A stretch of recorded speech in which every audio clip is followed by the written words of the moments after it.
Breaking news.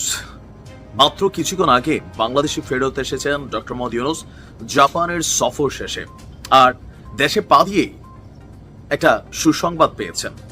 আপনারা জানেন যে এই মুহূর্তে ডক্টর মোহাম্মদ ইউনূসের জন্য সবচেয়ে বড় চ্যালেঞ্জ হচ্ছে বাংলাদেশ জাতীয়তাবাদী দল ওরফে বিএনপি। বিএনপির ঘোষিত কর্মসূচিগুলো যখন একের পর এক ডক্টর মোহাম্মদ ইউনূসের সরকারকে চাপ প্রয়োগ করছে, তখন সেই চাপে আরো চাপ তৈরি হয়ে গেছিল যখন জামাত ইসলামের আমির তিনি বলছিলেন জুনের মধ্যেই নির্বাচন হতে হবে, পারলে এর আগে, তবে ডিসেম্বরে সরাসরি তারা বলেনি। একটা অস্থিতিশীল পরিবেশ তখন আরো বড় আকার ধারণ করলো। ডক্টর মোহাম্মদ ইউনূস জাপানের নিক্কেই প্রোগ্রামে গিয়ে তিনি যে বক্তব্য দিয়ে আসলেন, সেই বক্তব্যে একটা ওয়ার্ড লাইন আপ নিশ্চয়ই আপনারা খেয়াল করেছেন। আর সেই ওয়ার্ড লাইন আপ নিয়েও কেউ কেউ বলছেন যে এটার মধ্যে একটা মেসেজ আছে। তিনি বলছিলেন যে প্রথমে হবে সংস্কার, তারপরে হবে বিচার, তারপরে হবে নির্বাচন। তিনটা সিরিয়াল মেনটেন করেছেন।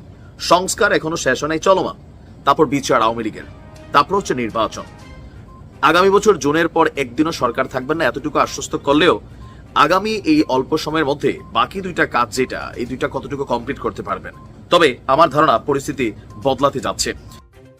কেমন আছেন সকলে? আশা করি সকলে ভালো আছেন।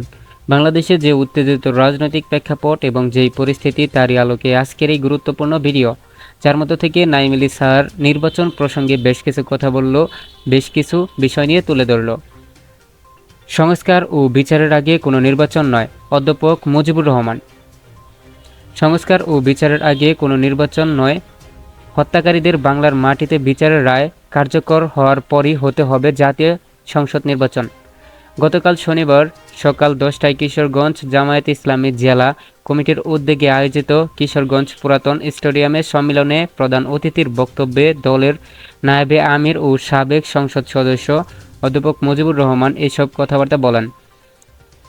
মুজিবুর রহমান আরও বলেন, বাংলাদেশে একমাত্র ইসলামী রাষ্ট্র কায়েম করতে পারে বাংলাদেশ জামায়াতে ইসলামী সংগঠনটি, তা জেনে ফ্যাসিস্ট সরকার গত 20 বছর ধরে আমাদের কোনো দলীয় কার্যক্রম করতে দেয়নি। জামায়াতে ইসলামী যখন বাংলাদেশকে একটি কোরআন তথ্য ইসলামী রাষ্ট্র তৈরি করতে ওই দিকে হাঁটছে সংগঠনটি। এখন সময় এসেছে বাংলাদেশকে একটি ইসলামী রাষ্ট্রে পরিণত করা, দেশে কোরআন আইন বাস্তবায়ন করা এবং ঘরে ঘরে কোরআন তেলাওয়াত পৌঁছে দেওয়া। আশা করি ভিডিওর শুরুতে ছোট্ট ছোট্ট বিশেষ আরও অংশ দেখে বুঝতে পেরেছেন যে আজকের ভিডিওটা কতটা গুরুত্বপূর্ণ এবং কিভাবে এই দিকটাতে ইঙ্গিত করেছে। তাই বলে আপনি যদি ভিডিওটি চালু দিয়ে থাকেন, অবশ্য না টেনে ভিডিওটি শেষ পর্যন্ত দেখার অনুরোধ রইল।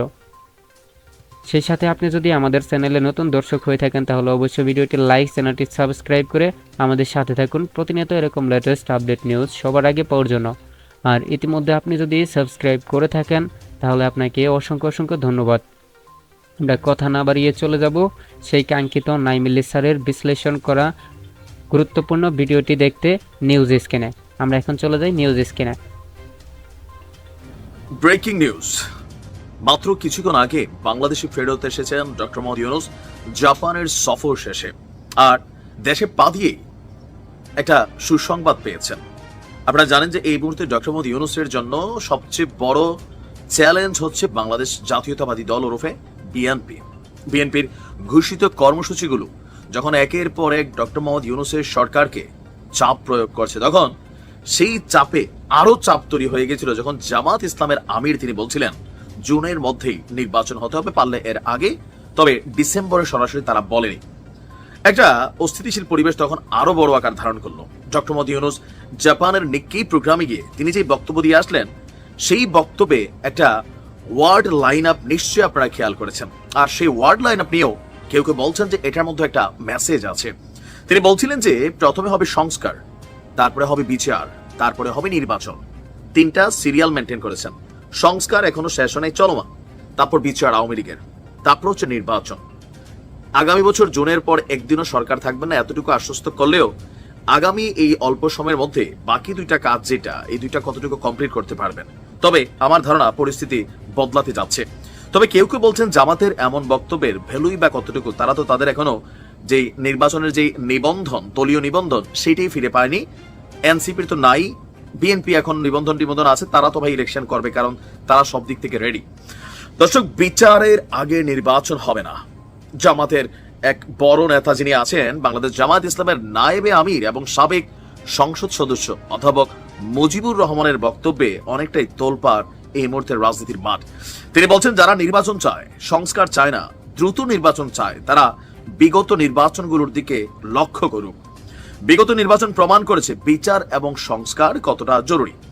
তারপর হচ্ছে যে বিচার এবং সংস্কার ছাড়া দামি নির্বাচনের কোনো প্রয়োজন নেই। তাই সংস্কার এবং বিচার, আগে সংস্কার, এরপর বিচার, এরপরে হচ্ছে নির্বাচন।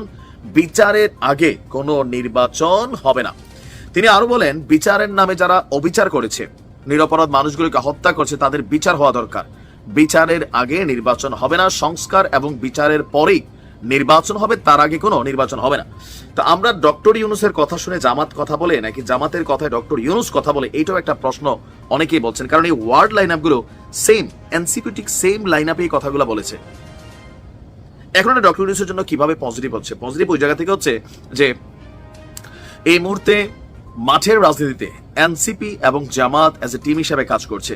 সো এই টিমটার পাশাপাশি ইসলামিক দলগুলো একটা বড় টিম হিসেবে কাজ করছে। তো এই যে সমর্থনটা, এইটা বিএনপিকে থামাই দিতে মোটামুটি লেভেলে একটা ভূমিকা রাখবে। কিন্তু যদি শুধু এনসিপি হইতো, এটা ফুয়ের সাথে উড়ে যাবে বিএনপির, এটা কিন্তু বাস্তব।